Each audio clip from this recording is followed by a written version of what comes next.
Isa na ang national ID sa mga madalas nang ipinapasa sa mga transaksyon sa gobyerno, sa bangko, universidad at iba pang mga establishmento na kailangan ng pagpapatunay ng identity. Kaya nakapaloob na sa batas na maaaring ireklamo ang sinumang hindi tatanggap ng national ID bilang pangunahing batayan sa pagkakilanlan ng isang tao. Ang parusa para rito alamin sa report na ito.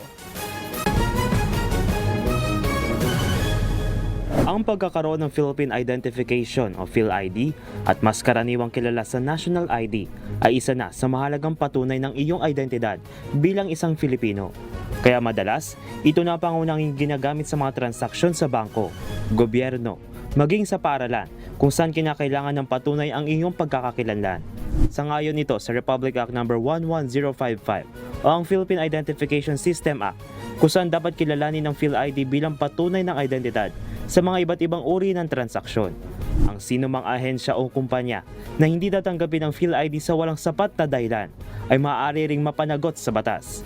Base sa Section 19 o Penal Provision ng naturang batas, maaaring maharap sa kalahating milyong piso ang magiging multa para sa hindi pagkilala sa PhilID bilang proof of identity. Kung ang lumabag naman dito ay isang empleyado ng pamahalaan, ay maaaring maharap sa absolute disqualification sa mga public office ng gobyerno. Samantala ay pinagbabawal din ang paggamit ng ID sa mga iligal na gawain o hindi pinapahintulot sa batas.